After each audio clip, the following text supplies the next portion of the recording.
All right, everyone. So I got everything working and hopefully we won't get any freezes. The audio's working. I have no idea what happened, but I just restarted it a couple times and everything seems to be good. So I'm Pete Calandra. Welcome to my Friday episode of music education class called Inside Track. This is episode 9. And today I thought we'd take a look at composing with inexpensive sample libraries. This is great for young composers, students, or anybody just starting out. And I've got a couple of tracks written and we'll take a look at them. We'll take a dive into what I've done. So for those of you that are new, please like, subscribe, and ring that bell if you want to be notified. Let's get right into it since we've already tried this once before. Okay. So what I've got here is a Pro Tools session, and what's written, well, what I've got in terms of instruments is I've got BBCSO and Spitfire originals. So for example, I'm using short winds from the originals, but then I've supplemented them with some of the horns and brass from the BBCSO because some of the Spitfire originals brass isn't really my favorite sounds. Everything's in octaves and it doesn't give you a lot of versatility. There are issues with the BBCSO Symphonic Orchestra, the Discover, in that it's great for the cost, which is nothing, but it's only one dynamic level. And so you can make things softer or louder, but it still sounds the same. So I have some strategies for working on that, which we'll talk about today. So let me just play the track.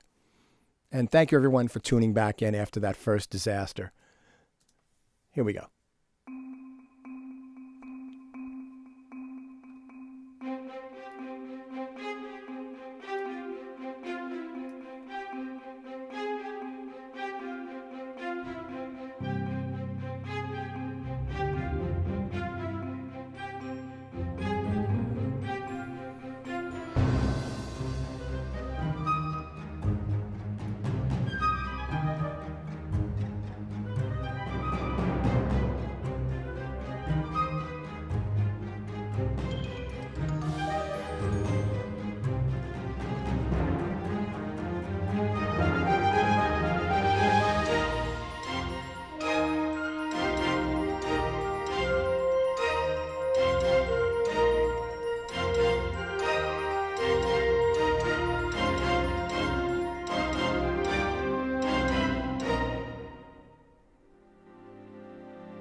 All right, so that's a short cue or a short little composition. I didn't really want to go right a long piece because I just wanted to spend time going over what I did, and I've got another short piece in a different style after this. So let's take a look over here at some of the things I did with the strings because I think that is some things that you can learn. So I'm using the original epic strings and intimate strings. Now, both of these were released previously by Spitfire. This is the original Albion Orchestra is the epic strings, released like 10 or 11 years ago. Not Albion 1, but it's the original Albion. And then the intimate strings were Loegria or Logira. I forget how to pronounce that, but that was sort of the second Albion release.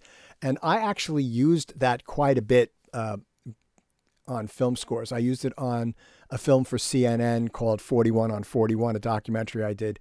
And I used the flautandos all over the place.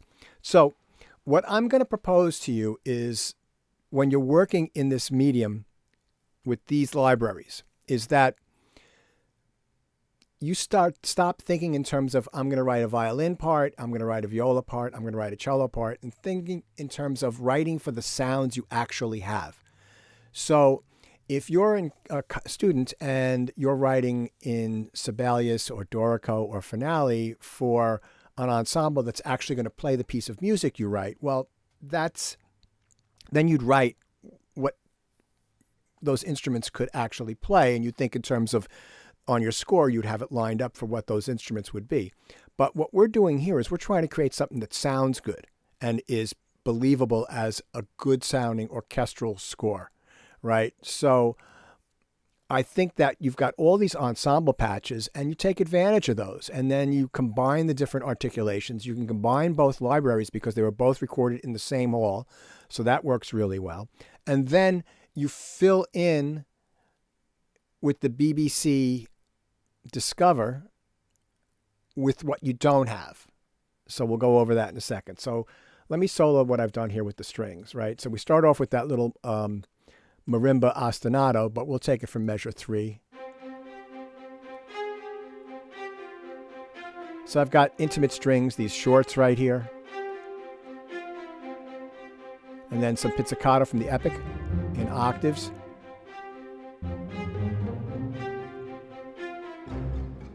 And then I've got some colegno accented with some pizzicato, that's from the intimate strings. Right, and some short in octaves, right?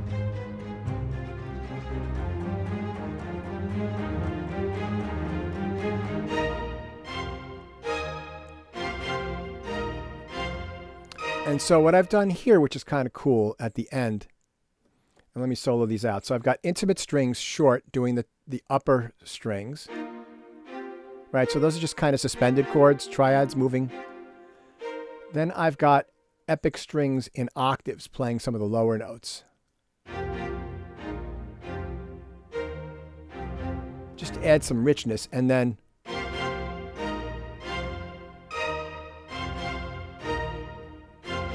so these here are playing some of those higher. So that's the intimate strings over here, and then actually it should be lined up like this.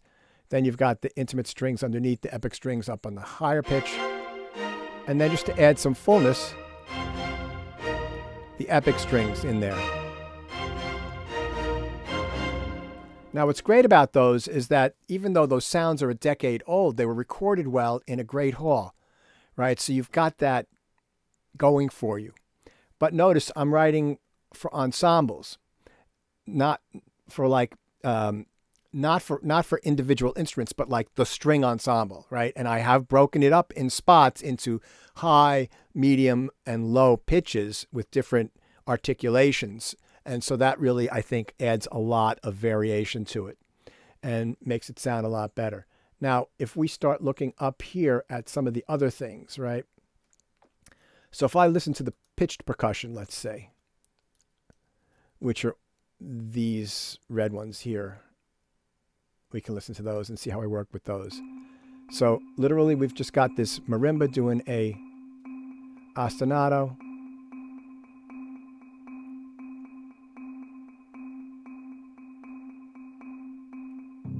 And that's a Labs piano, or the original soft piano, but you could use the Labs piano, and then the glockenspiel.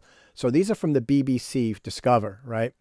I have the full professional pro version, but just for this example, right, this adds to your palette.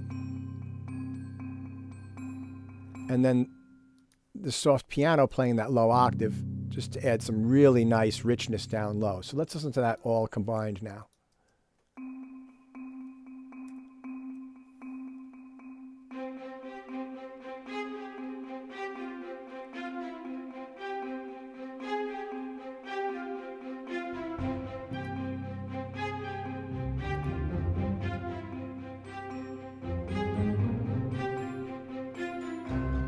Okay, right? Then there was the tubular bell there. So you see how, even though, for example, on all these pitched instruments here, with the Glock, I'm playing that on my keyboard, it's the same sample being played over and over again. It's not no round robins.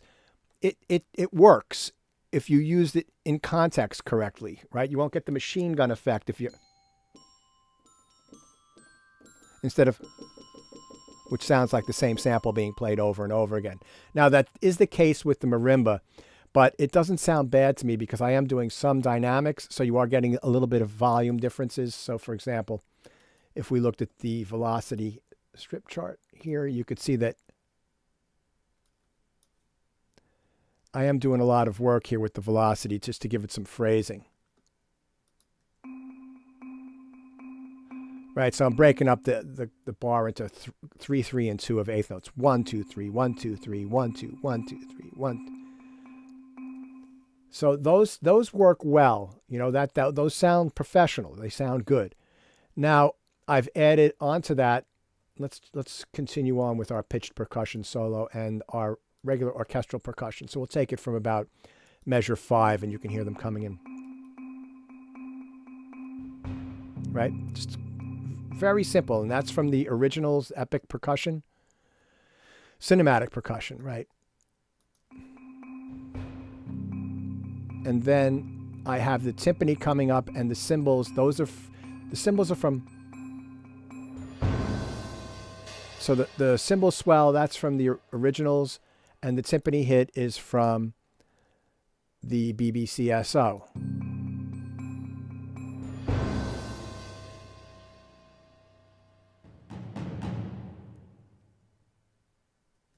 Right? So, and then one other thing I add is I'm doing a little bit of orchestration here with the short winds.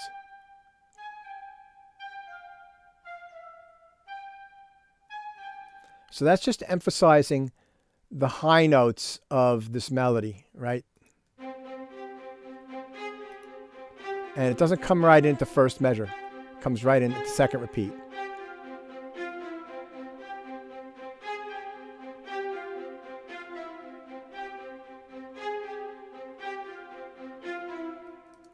So you see how, like, the other thing I think that really helps it work is that you're combining all these different elements, right? And there's sort of this orchestration thing where every couple of measures I'm adding something new and I'm changing the orchestration around. So it's sort of masking the fact that these are not the most state-of-the-art samples, right? It sounds really good. And part of the reason it sounds really good for me is that the original series were recorded in Air Lyndhurst, so that's got a great sound. So that really helps. All right, moving forward, right, into, let's say at measure 7, right? See how that soft piano adds a nice low note there? That almost sounds like it could be brass, like very low brass, but it's the muted piano, right? So that's cool. And then the pizzicato.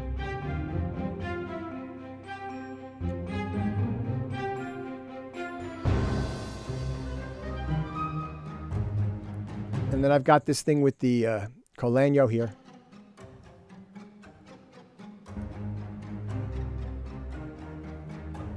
And then that's the Epic Strings short octaves. And you can hear that it's very nice and rich. And against that, I've got this sort of obtuse and esoteric winds.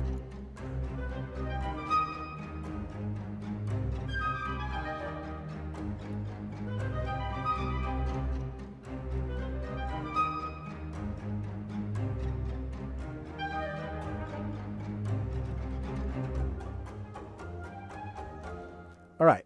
So, but there's more going on in that section, right? Because I start to add, oh, there's just more percussion happening there.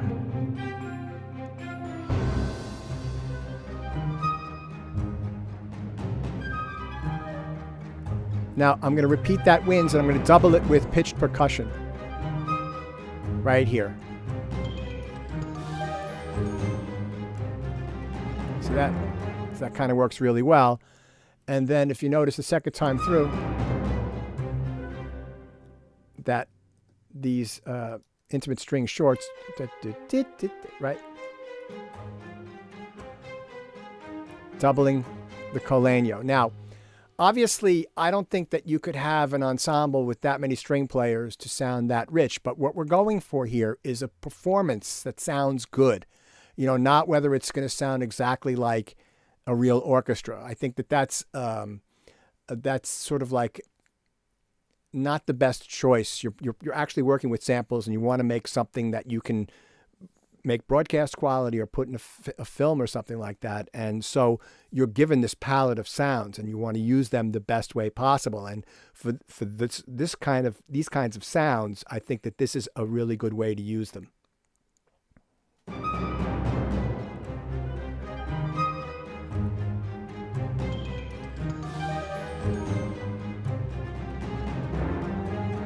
Now we double.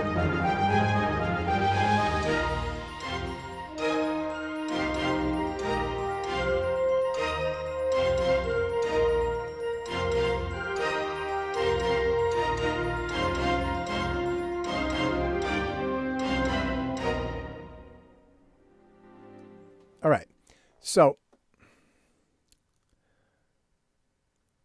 let's take. We got this brass right here, so let's solo that.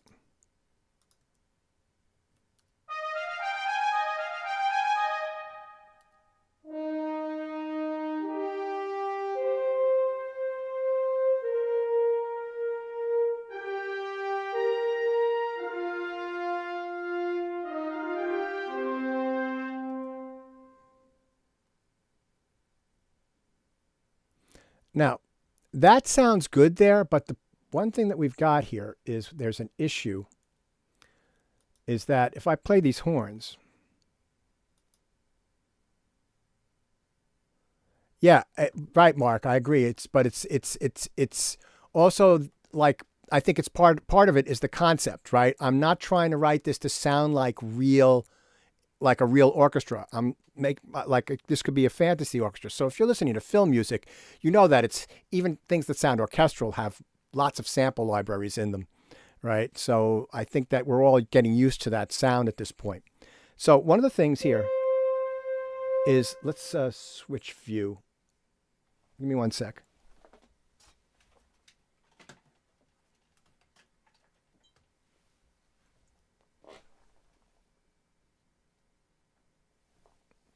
So if I play that French horn and I move the mod,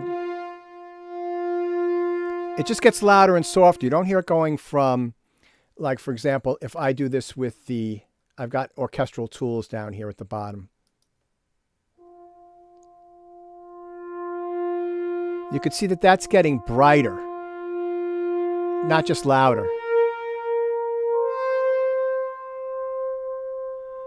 So there's a way to simulate that, which I'm going to show you in the next example. All right. But for right now, these sound fine because this is kind of in a loud section and I don't want it, and it's not exposed, right?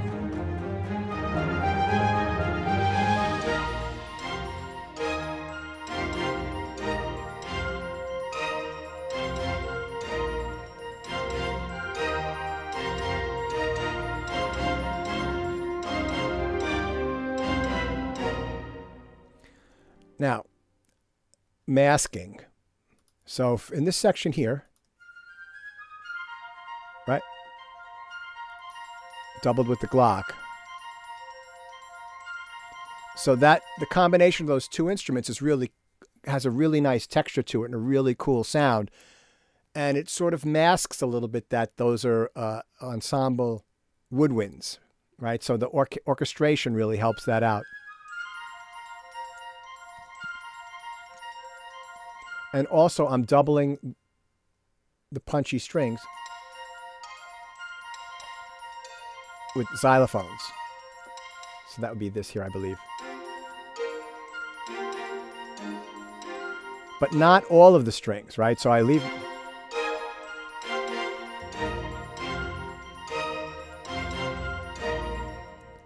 And then while that little action is going on, there's the long line on the horns.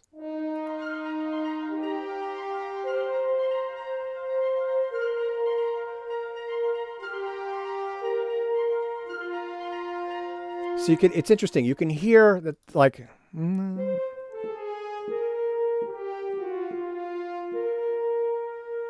see that note there has a certain kinds of overtones to it. But that one's brighter. Right. So it's a little bit inconsistent. And, what do you want for the cost? Right. This is basically they're giving this away for free and it's great for students. So I'm going to show you in the next example how I can work and make that a little bit more usable. And then, let me just show you. Let me open this up and let me just show you some of these harmonies here. This might be also just a little side trip.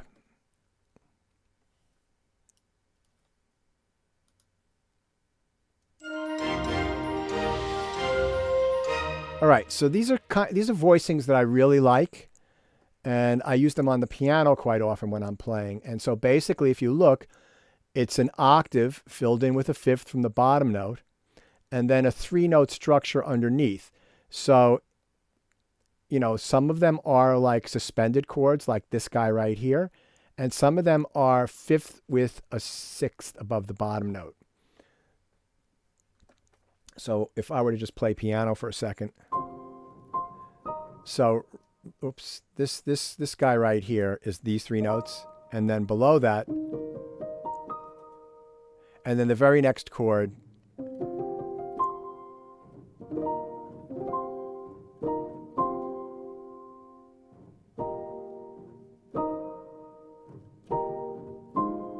So I've gone over this before in other videos, that these is sort of like, I put structures together for chords. I mean, I know the names of the chords. I know how to do traditional, all the traditional harmony, and I've studied jazz harmony and 4-part chorales and stuff. But when I'm working, I'm putting structures together a lot of times. So I've got this structure on my right hand, which is just an octave filled in with a fifth from the bottom note, and then a 3-note structure on the left hand, which alternates between, right, this sort of like E flat, B flat, and C. So a fifth from the bottom note and a sixth from the bottom note, or a suspended triad. And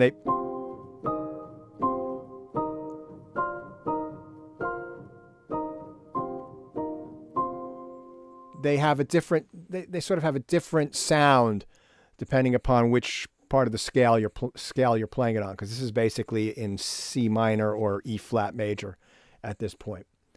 So let's just play the spiky strings, and let's play the brass against that.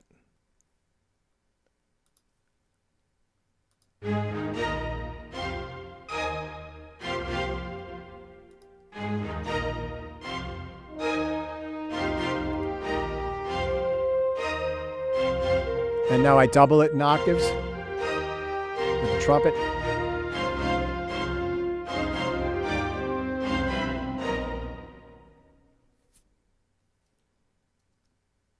All right, so that's the first example, right? So I'm using a combination of Spitfire, 4 Spitfire original libraries, the wind, epic winds in brass, and I'm only using the winds, and cinematic percussion, and cinematic piano, so another library, and then intimate strings and epic strings. And so I'm using those, and then I'm supplementing it for more detailed work, right? Because I'm not a big fan of the epic brass. I think the woodwinds sound really good, but I think the brass, it's all in octaves. So I can't, it's sort of ties your hands behind your back in terms of what you can do with that. But what I've done is I've supplemented that with some detailed work for color with the pitched percussion from the BBCSO Discover and some of the brass from the BBCSO. And I think that all that working together really, the strengths of the originals masks the weaknesses of the Discover, and having the Discover in there for the colors of the pitched percussion, the timpani, and also the brass lines, right? That helps to mask the fact that the originals are all just big ensembles, because I have horns. It's not like it's a complete brass patch with horns, trombones, and trumpets, right? So it's sort of like individual sections, although there is no solo instruments there. So that's another issue.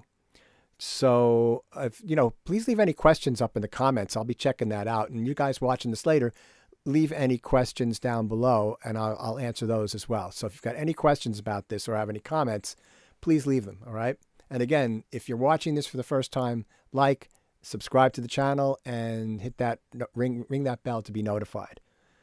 So that's the first piece, and let's look at the second piece. So I wrote something in a completely different style for the second piece, and so that's down here. And again, about a minute long. And this one is more, I don't know if ethereal is the right word.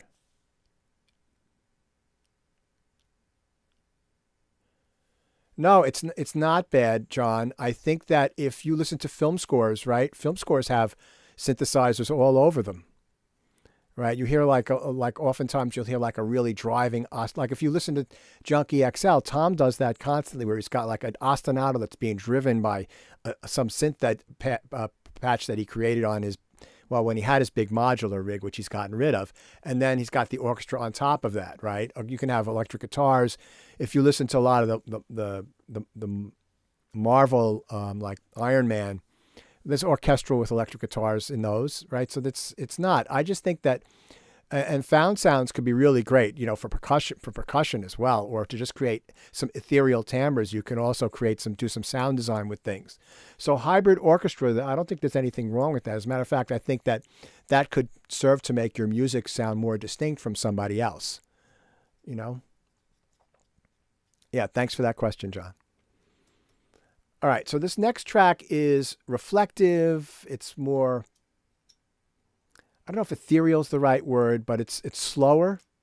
And again, I'm using the same sound set, except I'm adding the ocarina from Expand 2, right? Which is a tired old Rompler that's in Pro Tools. But if you know how to do some programming work and you play around with a little bit, you can get some really good sounds from it with work.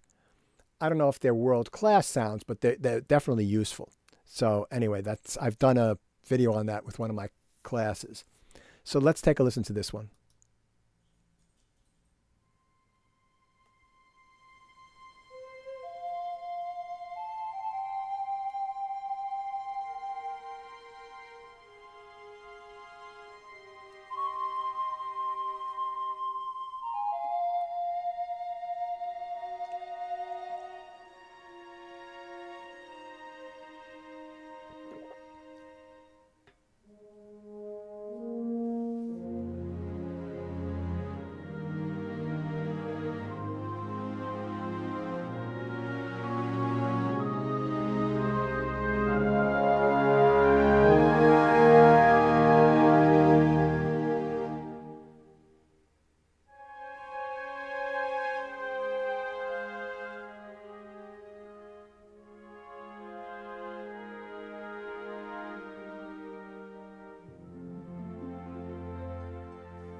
All right, let me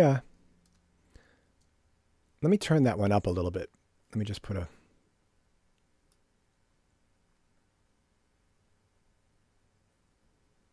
trim in there and just turn it up a few dB. Let me play that one again, a little louder.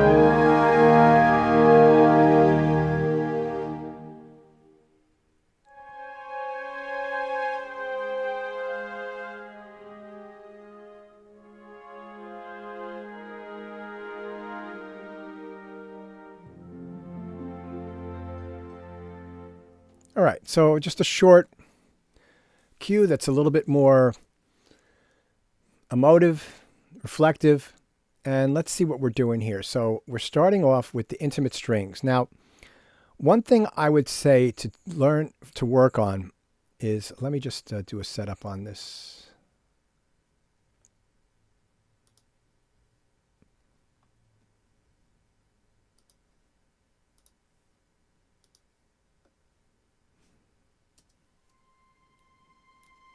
Now, if you notice here, and this isn't quantized, right? One reason why I like the way this sounds is that I've opened up the spacing of the chords. So I'm not doing close. I'm doing these. Let's see.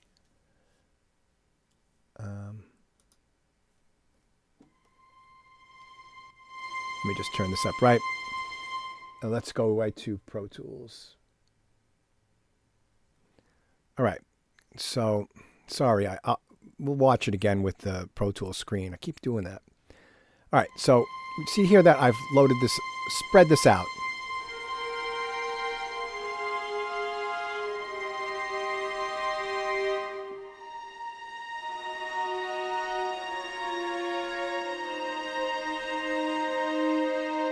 Right, and that's one of the things about using like full string orchestra patches. If you start playing stuff and you're playing like clusters down here, the number of players starts to multiply and become really noticeable. But if you're up in this area,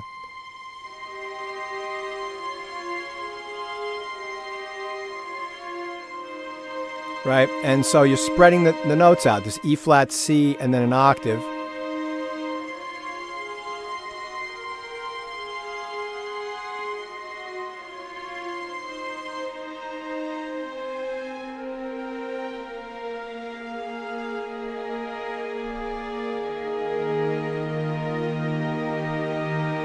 Right, it really does sound better. And that even works when you're ascending from the lower portion of the keyboard.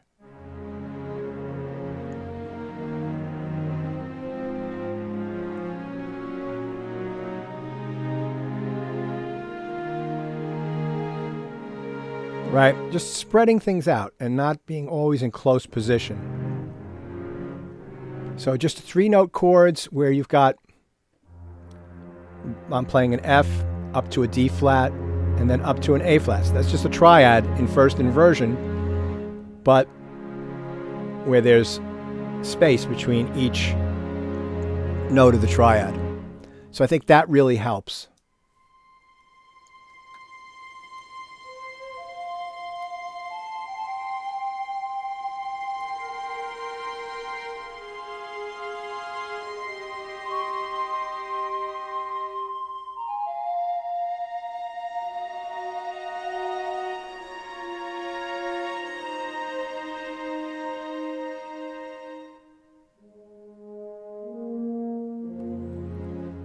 So Harry, no, I don't try to do key switching if that's what you're talking about. I just, for each instrument, each track has one articulation.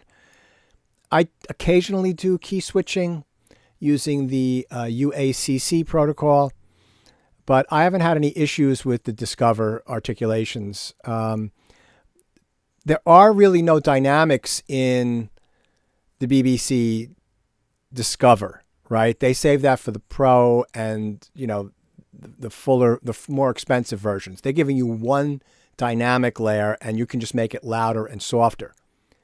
I'm going to show you in this particular example how to fix that a little bit and make something that's more interesting.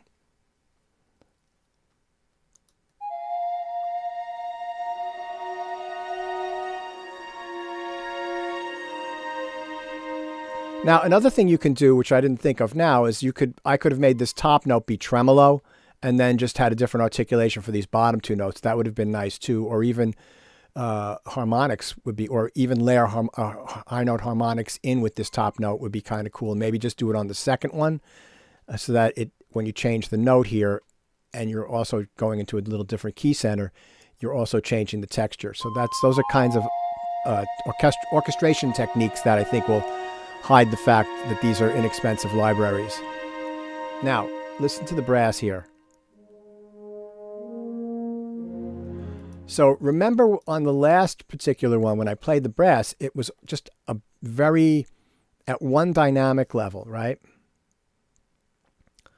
But right here, if I solo this, here we go.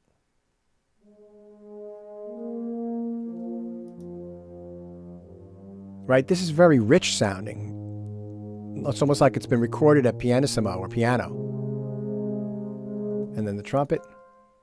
So let's listen to all of this together, all the brass together. And these are from Discover.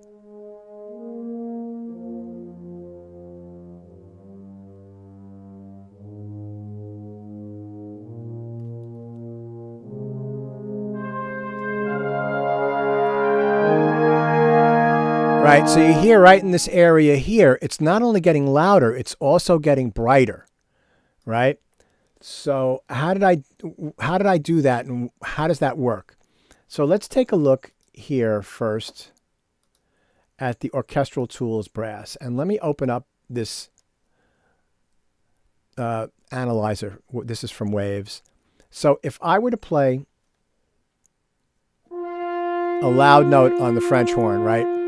You could see that this is the fundamental right here, and these are all overtones that are being played. Now, as I bring the slider down here, the mod wheel, right, we're going to go to lower dynamic levels, not just softer, but different articulations, like, or different dynamic levels, like mezzo forte, mezzo piano, and piano. And look what's happening to those high overtones. Right? They're being attenuated. So that right now, you only have the first two harmonics.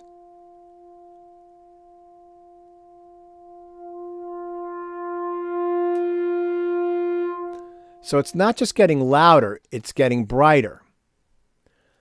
Well, we can simulate that using technology. So let's take a look at the horns, right?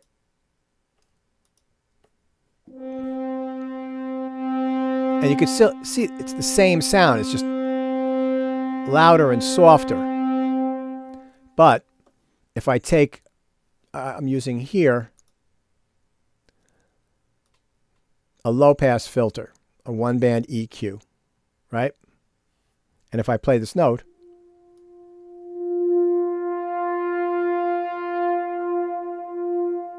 right, that's doing something similar. Let's put that analyzer in here.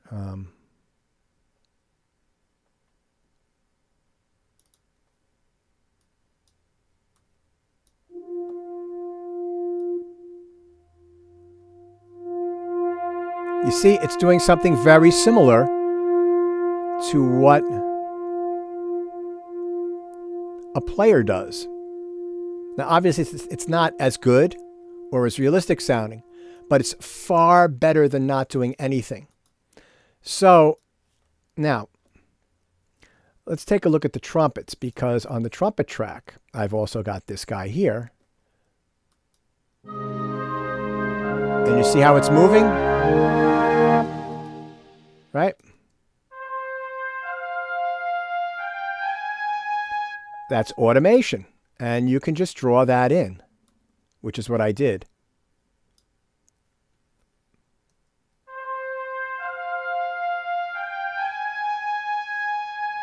Now, to get that to happen in Pro Tools, and I'm not sure how you would do this. You can definitely do this in every other DAW, but I only know how to do it in Pro Tools because that's what I work in. You go to this little guy here that says Auto, and you click on this, and notice I've got frequency. Frequency used to be in here. I clicked on it when it was over here, so if I wanted to add slope, I would just add slope. And if I wanted to remove it, I would just remove it. And then once you've added frequency, if you look here at all your different edit lanes or the track view, you'll see frequency gets added, right? And also if you're down here in your edit lanes and you are in that trumpet right there, you'll notice that that is also available here. So you can treat that. Yes, this is I think game changing for young students, right? And for beginners. Because I just showed you technically using a frequency analyzer how it does the same thing. Now, obviously, it's not as good as a human, you know, doing it, which is much better because you get more of the emotion. But it does add quite a bit of textural change and dynamics. Things just don't get louder. They also change in timbre as you change dynamics. So if we look here at the at these bones, yeah, my pleasure. I'm happy to show this so that everybody makes better music. Right? So here on the trombone,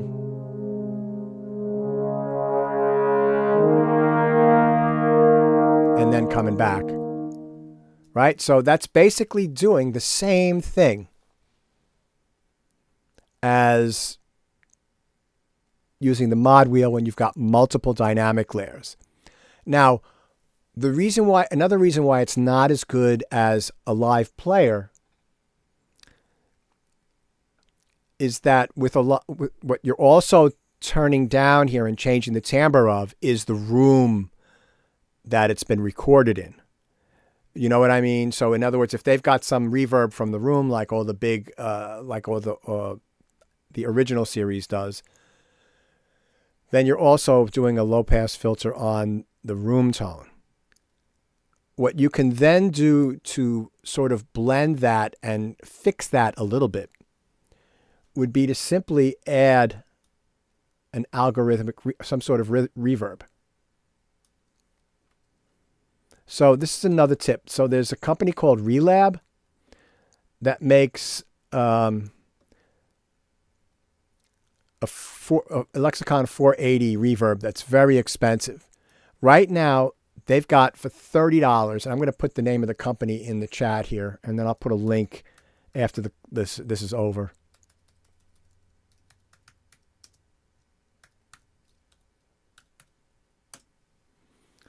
This is for $30, right? This is world-class reverb. You have very little control over the reverb, right?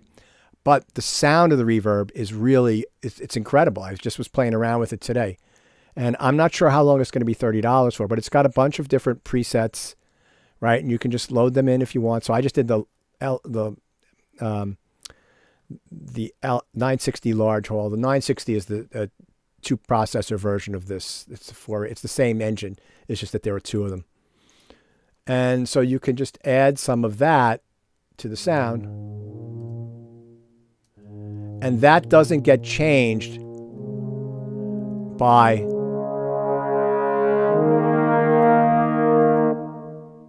this reverb right here doesn't get changed.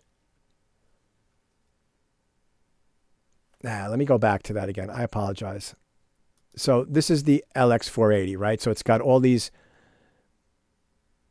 presets here that you can load in, right? And again, this is a great sounding reverb. The full version is a couple of $100 or maybe even $300. But for right now, this is on sale for $30. So this is a great deal. I'm going to be recommending it to all my students. And so again, I've added some of that to the brass here.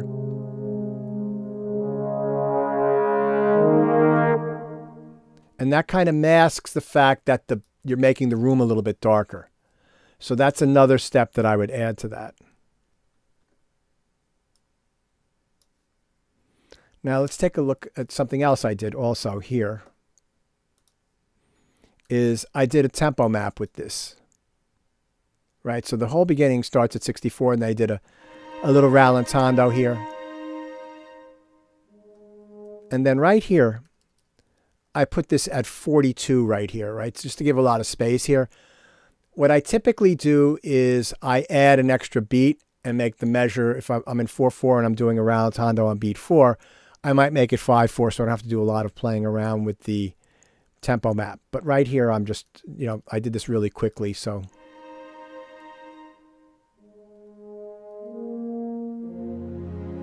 And then as the piece is moving, I'm sort of working with the tempo here and I'm speeding it up.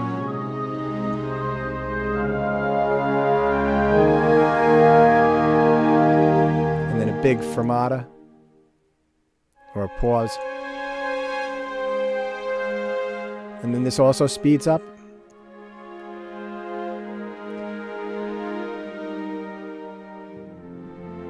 Now, there could be a little bit of a pause between this, just before the last chord, right? I could, move everything. I could just have a pause there, but I think I get the idea of this. So let's take a look at what I'm doing musically here at the end. So I've got these winds, right?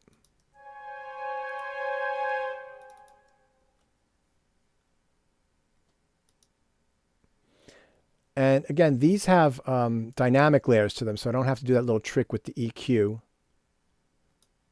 And you can see I've done quite a bit of work here with the dynamics. And let's take a look at what notes I'm playing here. So again, just this is like a 3-note structure, right?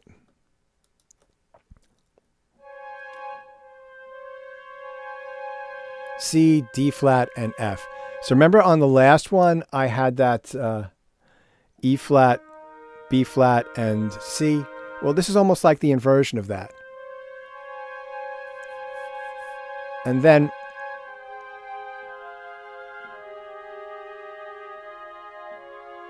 I'm just moving some of the notes down by step and holding other notes out. And one thing, though, I want to also show you guys, that's a little tip. When I first played this in, right, I played each one of those chords separately. Like, let me just separate this out.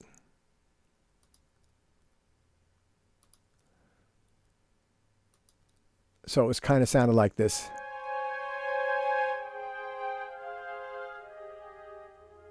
Right, so you can hear every articulation there, and it's not really smooth. So what I typically do for a piece like this is I will take all these notes that are the same, and I will heal that up so that that's just one, no second articulation. And this way, the only notes that you're hearing another articulation on are the ones that are moving to a different pitch, right? And that has a different sound to it. And I think that that sounds smoother and more real. And then I leave a little breath there, right? Just remember, you got winds playing here. So you want to always leave, you want to draw in the breath that they take, right? So I've got like a 1 beat breath here.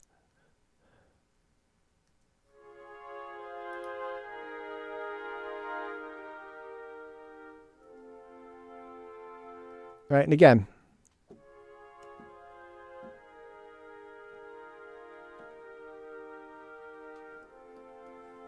with that sort of deceptive cadence there going to the F.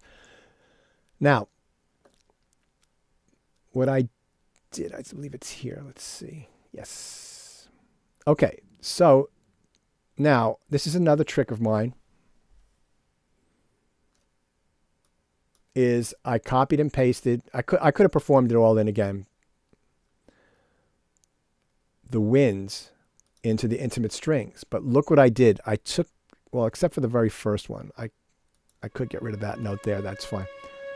And I dropped the second note from the top. I dropped it down an octave.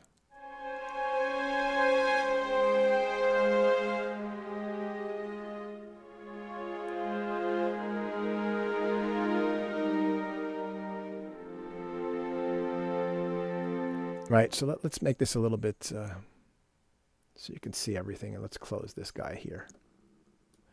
Right, so you can see what I've done there. I've just taken this note and this note here, and that means that I had to, and just draw, or actually I didn't do that. I switched, so I went from that note to this A flat, but I took notes and I dropped them down an octave to give a nicer spread.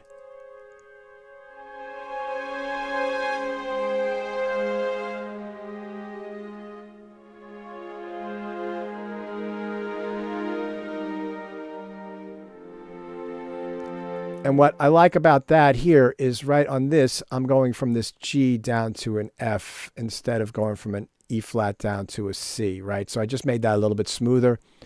Even though I'm jumping into fifths here, I think that that's okay because it's on the inner voice and the outer voices are moving by tenths. So I think that works. So that's another little trick I do with these. So, just all this stuff here, I think it all adds up.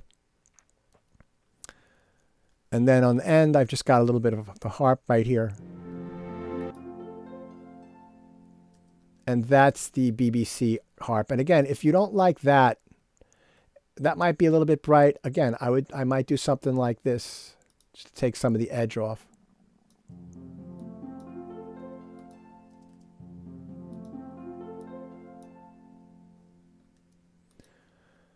Yeah. All right, let's listen to listen to both tracks again, right from the top. And if you got ask away any questions while I'm still here, I'd be happy to answer them. Oh, let's open up the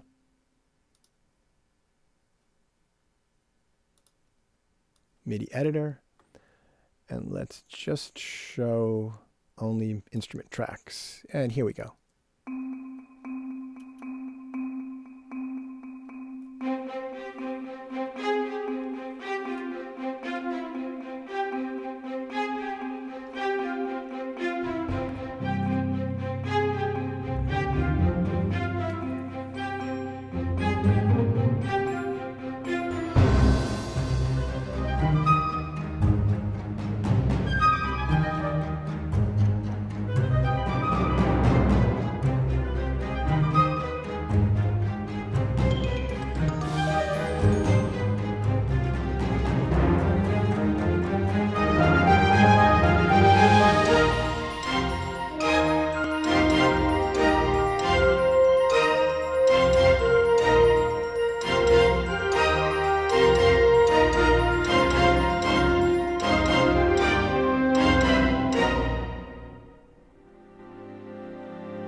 Hey, before I go on to the next bit, let me just show you this chord here.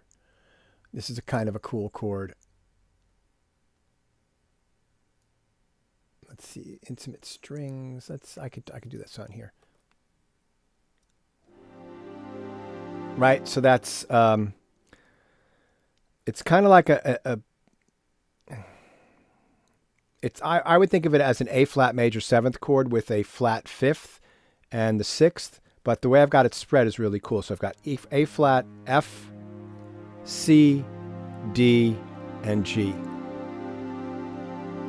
Again, I've got a sixth and then a two chord, like a C, D, and G,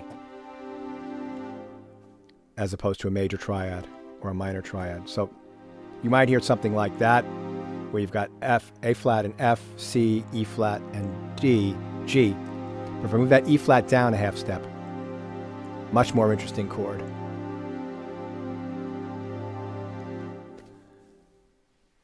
I've done about 4 videos now, I think, on harmony. So if you're interested in some like harmonic concepts, you can.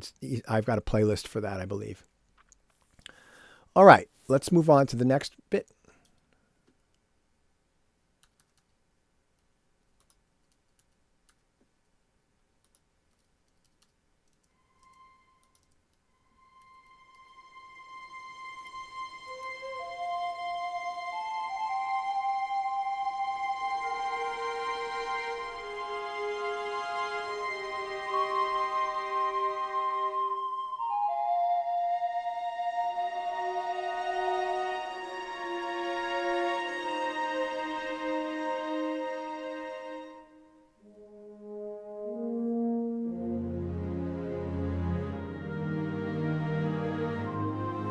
Yeah, that oboe could be a little bit louder.